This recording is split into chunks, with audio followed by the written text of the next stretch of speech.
Hey, what's up? I am Christopher. Today I want to talk about the Xbox One Elite controller. I bought this 4 days ago at a GameStop. The Xbox One Elite controller retails for $149.99, and it's still kind of hard to find in most retail stores. You know, Best Buy, Target, GameStop, wherever. It's still kind of hard to find these in stock. Currently, they've been out. They come out a little bit before I believe Black Friday. I believe they come out with the Halo 5 launch around the same time. It's when they come out, and I've just now found one in stock. So pretty excited about that.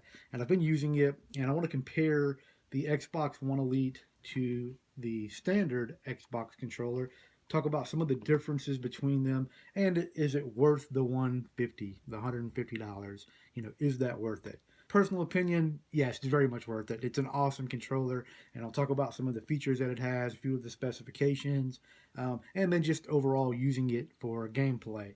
So, real quick, just want to tell you a little bit about it and what it comes with. So, here goes the standard packaging for the Xbox Elite controller. This is what it looks like when you get it. You lift it up, and you just get some like pamphlets and stuff. You can see it's got the Xbox branding in the box right there, and you just get a few little pamphlets and crap. This actually lifts up, and inside here you would find your braided cable as well as some AA batteries. Also included, you get this case, this Xbox branded travel case. Open that up, and inside it you will find the braided cable. You got this little foam insert. You do get two Duracell AA batteries. It does not come with the wireless chargeable battery that you have to purchase separately. But no big deal. If you already have an Xbox One wireless controller, then you already have the battery. You'll also notice in here you have some Xbox Elite paddles. There are four of them, two for each side. You have some additional directional sticks. I'll talk a little bit about the differences between these directional sticks, or thumb sticks, whatever you want to call them. And then you have the traditional D-pad. Now, all these connect to the Xbox Elite controller. They're magnetic, so they just pop on and off. You can pull this off, and the paddles go on the bottom down here. So you'll insert these. It's very easy. You just pop them like so. Oops, I actually have these backwards. These ones go on top. That goes on the bottom. Now, the directional sticks are three sizes. You have like a short or a small, you have a medium, and then you have like a large or a tall.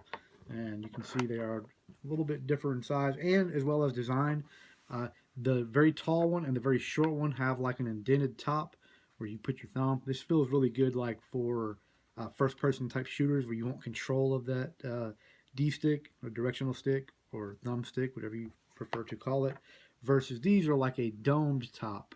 Now these are nice too, but for like FPS games, whatever, Battlefield, Halo, uh, Call of Duty, obviously, stuff like that, you may want to go with the indented one, but it's just preference and an opinion. Some people may like this for gaming. Same thing with the directional pad here. This one feels kind of awkward to me because I'm not used to using it. I still prefer this, but I've been playing with this just to try to get a hang of it. And you know, for me, not meant for me. I just prefer this. But again, that's preference or opinion. Whatever you feel comfortable with, go ahead and use that for yourself. Because you know you have to use whatever feels comfortable, and that's why you pay $150 for a controller like this. So let me just show you real quick my basic setup. I've been playing with the tall ones. I think these feel really awesome when gaming. They just pop on, and they will not. I mean, the magnet on it is very strong. It's not going to fall off like when you're gaming. They are on there. It's not going anywhere. The paddles can all be mapped. So basically how the paddles work is you can map the ABXY to the bottom paddle. I kind of like doing AB on the right side over here and then doing the XY over here on the left. But again, it's all preference, whatever feels most comfortable to you. You'll notice here on the top of the controller, you have some Xbox branding. You have your plug to plug in your USB cable. And then up here you have this green button. This is to This is your connection button to connect it, to sync it to your Xbox One console. You can also double tap it and it will turn the paddles off on the bottom. So then you double tap it again to reactivate them. Right here you have where you insert your batteries, typical Xbox controller, just like the vanilla Xbox controller. Right here, another cool feature, you have these little toggle switches. These are for the triggers. So when I have the trigger like that, you can see I can fully compress it. When I turn it down, they only go about halfway. I don't know if you can tell on the video, but they stop about halfway down. So that's really good if you're using, if you are playing a first-person shooter like Call of Duty or something, so you don't have to pull the trigger quite as much. And I'll be honest, it's one thing that I always preferred about the PlayStation with a game like Call of Duty, because on Call of Duty, you use the bumper triggers to fire, where on the Xbox you use these triggers. And when you have to pull the trigger all the way down, it was just like my reflexes would be slower, I guess. So up here on the top, you have this 1 and 2 switch, this toggle switch. Now what that does is when you configure your mapping, say like for your bumpers or whatever, or your paddles, whenever you configure that, you can set up controller 1 or controller 2, and you can do that per game. So if you want to have controller 1, say for Battlefield 4, you can put it on 1, and if you want a different configuration for, say, a game like Fallout, you just map it to button number 2 in the Xbox accessory app that I believe it installed it on every Xbox One with the holiday 2015 Xbox update. So you don't have to download anything when you get the Xbox Elite. As long as your Xbox One is up to date, you'll already have the Xbox accessory app installed on your Xbox. So it has this grippy feel right here on the handles, and I like that. It feels really good in the hand. It's a little bit meatier. It's about 3/4 of a pound. It's a little bit heavier than the standard Xbox controller. Let me just show you some of the differences. It's basically the same height, same width. Everything is identical with it, but it just has a little more weight to it. It just feels better in the hand, where this is like just plastic. There's no grippy feel. It's kind of slick. This right here, you have a much sturdier feel. Now, I'll be honest, it's taken me a few days to get used to it. I've had it 4 days now, and it still does feel kind of funny. I don't know if because I'm using the high-rise thumbsticks or these little the paddles on the bottom. If it just, just taking me a little bit to get used to it. Tried to play Star Wars Battlefront, and I mapped the paddles down here for that and actually have it set to configuration 1 on my Elite controller. And I still kept reaching for these buttons. How this will come in handy is if you have it mapped for the paddles on the bottom, when you're gaming, you don't have to take your thumb off the joystick, so you can still continue to run or whatever and use these as triggers, or throw grenades, or lock onto something depending on what game you're playing. So it's kind of handy that you can keep your thumbs on the directional sticks or the thumbsticks at all times. A little bit more information. So it does have a 3.5 millimeter headphone jack down here on the bottom, and if you have like the Xbox headset that plugs in, you can plug it in right there on the bottom.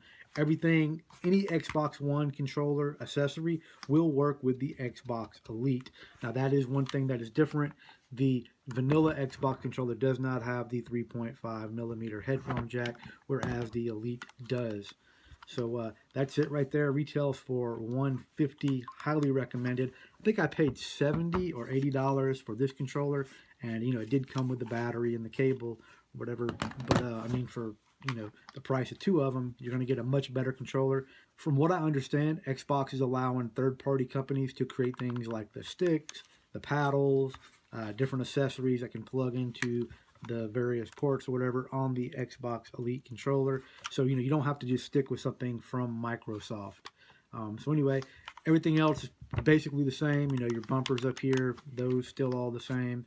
And, the only thing is you can mod this and customize it to your preference, to however you feel like gives you the best advantage when you are gaming. I give it 2 huge thumbs up. This is definitely a win. One thing I wanted to mention about the USB cable, it is black and green. It is braided. This is 9 feet long. Doesn't tangle because it's like this braided, I don't know, like mesh material. I don't know what kind of material, what you would call that. But definitely doesn't get tangled. It's kind of stiff. You can kind of just bend it and it just stays or whatever. So that is great cable. You get the other accessories that you get. You get the different sticks, you get the directional pad, you get the carrying case, and of course you get the awesome controller. And I wish it would have included the battery, but that means it would have been a little more expensive. Probably would have been $180 or $190. If you have any questions about it, leave it in the comments below. Thank you for watching. Have a great day.